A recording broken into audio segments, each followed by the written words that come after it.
guys, how you doing? And here we are with part 2. I'm here with Mark, and Mark is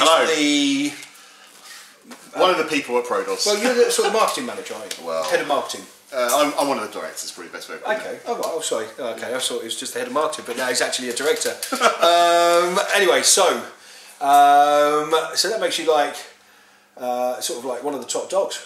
I guess, yeah. There isn't many little dogs, to be honest. So. No, there isn't. Everybody's a top dog. Yeah, exactly. I've had a chance to look around, and it's been an absolutely fantastic afternoon looking at bits and pieces. I've had a great conversation with Rob, which we saw in part 1. Yes, definitely. And that was really cool.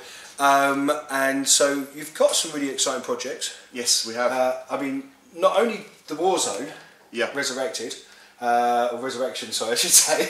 It's an erection rather than resurrected, yeah. You know, that's a fantastic range, and we're going to be talking a lot about this in a minute. Yeah. But Alien vs Predator as well. Yes. Very exciting. Yeah. What I didn't ask Rob was, is there anything in the future, or should we save that till the end? Oh, I can answer that question. Yeah. Yes, there is. I mean, Warzone has we've basically got all the factions out now. Yeah. Although the last one, which was Imperial, which is my favourite, is also the biggest one, and we've only got that half out. So in November we're going to have the rule book coming out for that, which will be around 90 pages, full colour, of a similar ilk to our current rule book. But inside it there'll be this massive mission set up with about 15 or so missions, that quite a novel system not seen anywhere else. So it's like so you basically you're aiming at each of the rule books to have like game missions and stuff that people can play based around that faction. Yeah. So what we're going to do is obviously the Kickstarter allowed us to bring out the 6 factions. Since then we've brought out what we call the Heroes of the Solar System, which is a bit of an add-on to that. But the Imperial book that comes out in November will be the state of play going forward. Is this the first one? Yeah, this is the first Prodos proper Warzone Resurrection. Fantastic. This is how we go forward from here. So I guess the way to look at it is everything up till now has been in effect the Kickstarter version, the year 1 version. Now we're going into year 2. We're going to start moving properly forward to something along the lines of a 90-page rule book, which in time will be available as a PDF as well. Fantastic. But the rule book will, as I say, all new art. We've been commissioning art. We've been writing lots of material for it, both rules and fluff. It's just going to be a really nice book, and that'll have everything you need. It'll have about 20 or so different units, factions, whatever you want to call it. And then the mission itself will be playable as the book alone. So you have the rule book, which you could get as a PDF if you feel in that way inclined, and then you've got this particular book. You and your mate can play it, or you and the 2 teams can play it, and it's an evolving thing, as I say, over 16 missions. It's a long thing, but it's something that me as an elder gamer, I want to have something I can play. Very older gamer. Yeah, very old. Something I can play along with my friend or friends. Yeah. But we play it gradually. Friend. Yeah. Well, myself, if I'm honest, my poor 6-year-old boy. But basically that's the idea, and then we will, in effect, you can play that yourselves, and then the next book, which we're hoping for middle of next year, which will be an expansion of the Dark Legion, so it'll be the Ilian. So the Dark Legion are, from what I remember, are the zombies, the guys who created the undead. Yeah. So all of the main factions are in effect human corporations. Yeah. You then had this big bad come out, which was called the Dark Legion, and it's in effect necrotect zombies from outer space, aliens. Okay. A mixture of all those things put together. Real big bad, demonic as well in a way. And then what they do is they bring back the dead. They can bring some of them do that. Bring them back. Yeah. Yes. There was a film that came out which isn't reflected at all in this, which is really great. But how did that capture any of the spirit of the game? I think the first scene of that, which is where they're in the trenches, although the nationality and the corporation alliances were inappropriate, shall we say, with the actors, that first scene really gave you a real feel of Mutant Chronicles in the trenches of war on, say, Mars or Venus. And that's that scene. Take that, watch that, maybe stop when you get to the end of that scene, if you wish, and that will give you a really good feeling of the environment we're talking about. Quite dark horror, futuristic. How has the game matched up against? How do you feel the game is matched up against other systems that are out there? Well, it's different. I mean, basically it's a D20 system. Yeah. It's what's called an Edna system, so it's an ever-decreasing number system. Yeah. Sorry about the phone. That's all right, don't worry. Ever-decreasing number system, which means you start with say a stat line of 16, Yeah. things happen to modify that generally downwards, so ever decreasing number. So you might get a -2 modifier, you might get a -4, they may stack, you end up with 10. Yeah. You've got to roll your D20, get 10 or less. Because I played this at the Grumpy Old War Gamers. That's right. Unfortunately, the video was so long on my camera it wouldn't download at all, and it was corrupted. But I played it, and it was a very quick and easy system to play. Yeah, so that's one of the key differences. The second difference is, unlike most games where I have my go, you then have yours. So you've just spent maybe months, maybe in your case a half an hour or so, probably painting a model, and you put it down, and you're very proud of this model. It's probably 300 points and cost you hundreds of pounds in money, depending where you bought it from. Yeah.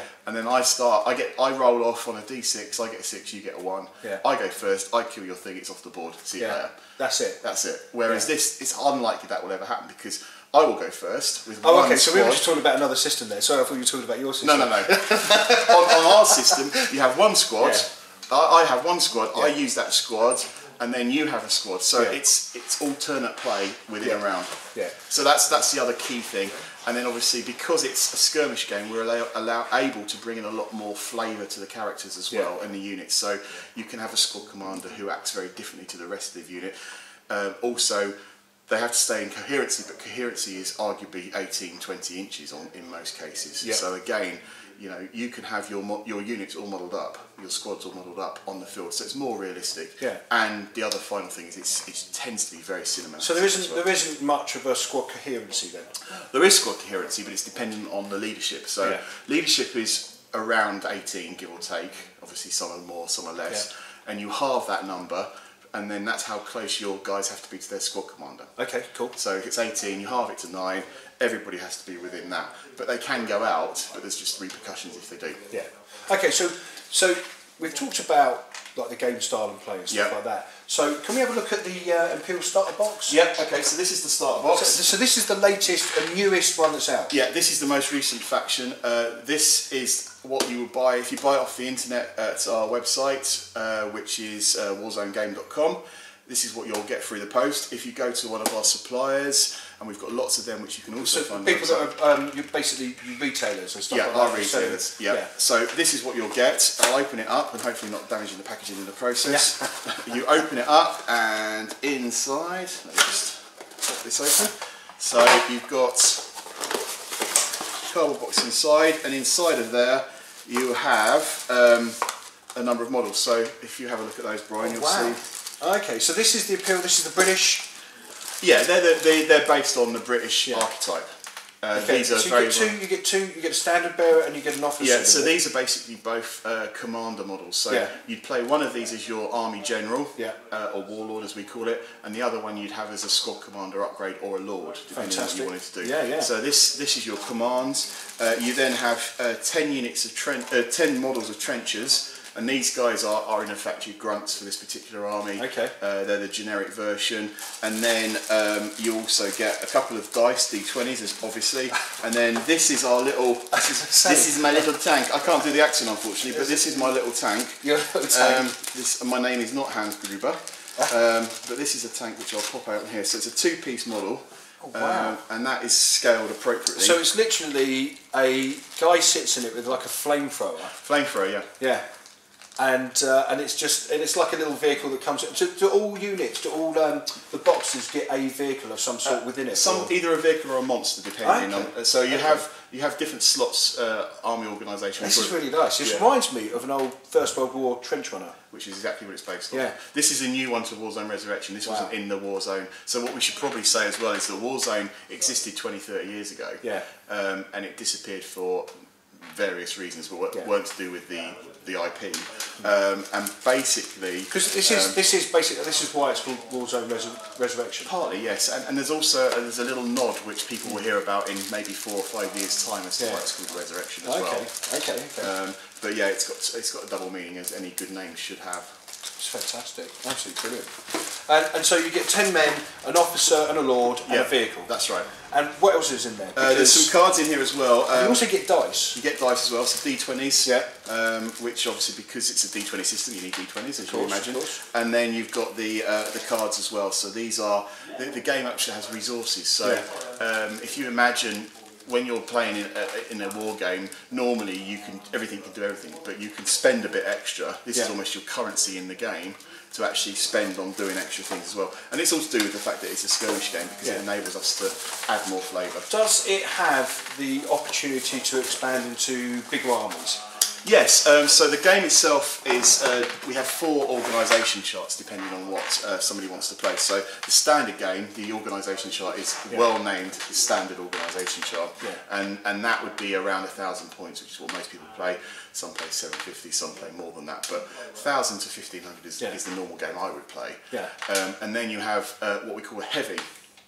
Now a heavy allows you to bring in things like this. So this is the kit that you buy off the internet. And this is the German. No, faction. This is the so that one's the German. Yeah, it's called House. Yeah, Bauhaus. Yeah, that's the German one, and this is the tank. This is the actual American one called Capital. That's fantastic. So they're the two. So can I have a look at that? Yeah, these are actually brilliant. We'll get some pictures of these and we'll put these up as well. And then the other ones. So you also have this would be bought in. So one of our armies is called Cybertronic, and they are basically robot cyborg cloners. Yeah. This is their sort of heavy equivalent. Wow. You can field 3 of these in one of your armies, whereas you can only field one of those. Wow. So this is the next step up. Yeah. I recently played one of these games, and we're talking probably 3-4 hours. Yeah. To play that between 2 people. Okay. You can double up as well to 2 on 2. I've played 2-sided games with multi games, and then you can also increase both of them by doubling the organisation chart, so that you get what's called a mega game and a gargantuan game. And in a gargantuan game, there's a possibility to field, I think it's 4 of those, potentially 12 of those. Oh wow! Etc. Etc. So there's lots of options. We also have the warlords, we have the lords, we then have the troops, we then have the support, which are all sorts of different things. Is there ways to ally up with different factions? And is that incorporated into the rule book? Is there any benefits you get from it? Yes and no. It's not in the rulebook per se, but the fluff says yes. Yeah. Okay. So the way that the big bad, as I say, the Dark Legion, but everybody else is fighting amongst themselves. So there's these 5 corporations; they all fight amongst each other. There's various allegiances, but there's no reason why the Imperial wouldn't fight the capital, for example. Even though generally they're sort of closer together. I mean, it's basically corporations, big money-making places that are fighting for their right to survive. And then you've got these sort of religious sects which are called the Brotherhood, and they're, like all good guys, they're really quite bad. So they do things well. So I think the only thing you would not see really fluff-wise would be the Brotherhood and the Dark Legion aligning, but everything else is interchangeable. That's fantastic. And they also have something called Doom Troopers as well. Okay. So lots of characters. So this lady here behind us, I don't know if we can see her in there. Okay, so there's one called Valerie Duval, there's another one called Max Steiner. This guy here is called Mitch Hunter, and didn't he come with a dog? The dog's there as well, yeah. So okay. Oh yeah. See, look, I do know a little bit. You know a little bit. So there's those 2. Now Mitch is able to be a Doom Trooper, so that means he can play in any other human army. Okay. And he can pair up with someone else. So you could play Valerie and him together in a Brotherhood army. So there is, for example, there's characters that you can incorporate into your armies. Yeah, it's very character driven, so there's a number of them that were originated, and then we've brought a lot of new ones in as well. Fantastic. So yeah, really nice mix.